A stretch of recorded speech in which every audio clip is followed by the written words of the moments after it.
dumpster diving. Super manifold. They're always just laying around. Oh yeah. Just go to the back of any Chevy, you'll find them. Yeah, some crappy old Chevy. Hey. Yeah, a while ago I pulled these parts off of a Supra. We got a couple ideas, so we might as well come get some free crap. Yep. Hey guys, welcome back. As you can see, we finally brought back the IS300. This one's a little bit different. We're gonna be doing a drift build on this. We're gonna do probably most of the maintenance today and do an unboxing. We'll check out everything Abe bought for this thing. Or I guess we bought, but Abe picked up. So we're gonna do a smaller baby intercooler piping and see if we can get the cool time down a little bit. Couplers, a wideband, do an AEM this time. A little bit cheaper than the last one we did. The last one we did was a Z-Tronic. This is gonna be much more affordable. Yeah, and work just the same. Yeah. We did a log manifold this time. Save a couple bucks there. Yeah, and it's just gonna be much cleaner. Yeah, some more room too. Yeah. We also went with a cheaper wastegate. Just your Amazon, and then yeah, same thing with the blow-off valve, sequential style, right? Yeah. At the end of this full build, we'll do like a recap. We'll try to give you guys numbers. The main target was we want faster response, we want it to be fun, and we're going to try to cut the numbers down as much as we could on the price. We went with some cheaper stuff this time. You could probably even go even cheaper, but on some stuff we can get away with it. But there's a few things we didn't cheap out on. The regulator, that's one thing you kind of, it's hit and miss, and if it misses, it's not good. Yeah, you're gonna have to buy another one anyway. Right, so yeah. You just don't know. So we got air motor regulator again, some wideband bungs, more couplers, fittings, bunch of V-bands, O2 sensor.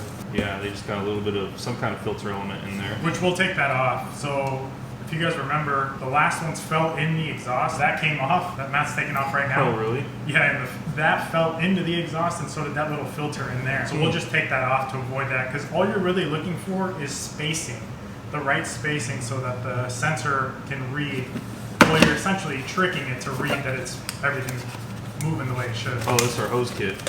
So yeah, this time we just went with the AN hose kit off Amazon. It comes with a ton of fittings, and it's only like 40 bucks. And yeah. We spent more than that on just hose last time. Yeah, and it was just rubber. Yeah, just regular rubber fuel injection hose. So, a couple of plugs, some cam seals, another small intercooler. Yeah. That's baby stuff. I know. Again, keep in mind we're not going for horsepower. We've got a number we're shooting for, which is 300-ish. We're going for just more response. Yeah, it's like intercooler piping, but smaller. Yeah. And here is the biggest change of all. Yeah, so it's not pretty. But this is the idea. We're going to use one single turbo off of Abe's Supra. And these are the originals that we took off before we went to the built ones. So they're internally wastegated at 10 pounds. So what we're going to do is we're going to essentially weld that shut, get rid of this external wastegate or internal wastegate, and we're going to use our external wastegate to knock it down to 8 pounds. As far as we're aware, this is the first ever IS300 with a CT20 turbo, so that'll be pretty cool. The plan for today is to take care of the leaking stuff, get this car ready to start throwing all this stuff in there. Part 2 of this build, we're going to start modifying. I guess let's go ahead and get started, guys. I'll show you real quick why we're changing everything. There's oil everywhere, all over those gears. So cam seals for sure are leaking, and then we were told that the VVTi gear was leaking as well. So we'll just rebuild it just in case. Alright, radiator's out of the way.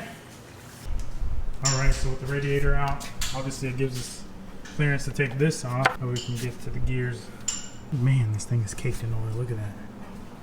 That's crazy. So we just gotta take this off because it's behind there. We gotta take this bracket off here because it's behind that. Then we can remove this cover and see. Just in case we need to retime anything, at least we'll have access to everything. Man, that thing's disgusting. Yeah, no kidding. Ooh, she might not have elbows for that. Elbows or huevos? You don't know Spanish. Oh yeah, the only one that speaks Spanish. All right, guys, the gear's out. We're just gonna rebuild it real quick. I'm just gonna mark it so when we set this back down on this, it's in the same exact spot. Go. So there's the O-ring we're gonna change out. This thing is fried, no wonder it was leaking. Matt's gonna show you guys real quick how he's gonna take off the seals. Because a lot of times you have to remove cam covers and everything. Yeah, so I just get a wood screw, get it kind of right on the middle of that thing, and then just kind of walk it in. and it'll push it out. Like that. So here's another reason we know that was leaking, because this thing is coming off in pieces. And this thing is rock hard. So this should, I think, solve our leak of this in the cam seals.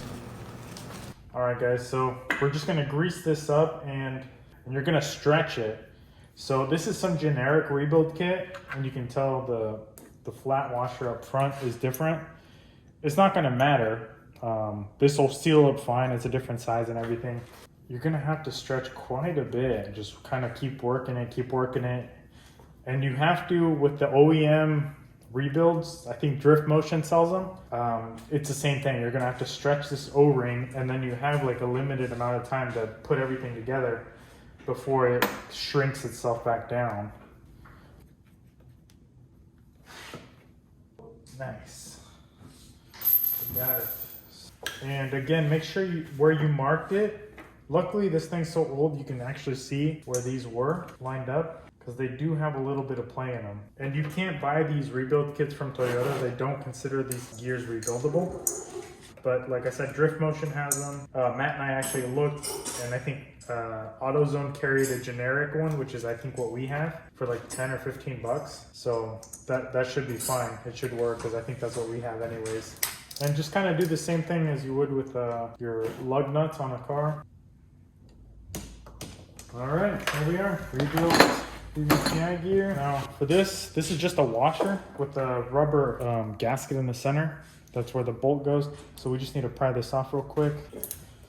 Just baked on there. But we'll clean this surface up, and this will be our new washer there.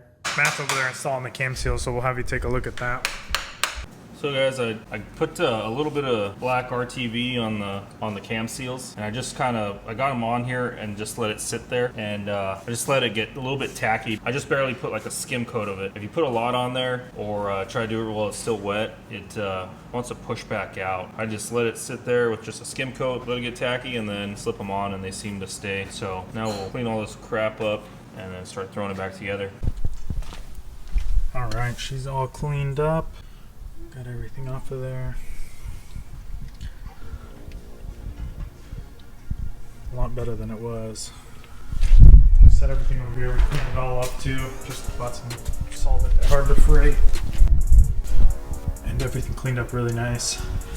All right, guys, I think that's gonna wrap it up for today. Part 2 of this build, we're gonna actually start putting everything in there. So we're gonna start the turbo build. And if you guys have anything in depth that you guys wanna learn or just have us talk more about, you know, rather than maybe the time lapse, please let us know. Also, if there's any other car, we've been working on the Fiero as well on the channel, so this will be coming back. As you can see, we've got some wood brakes. We've got that video coming up soon. Please be sure to like, comment, and subscribe. That really helps out the channel. Thanks, guys. Catch you later.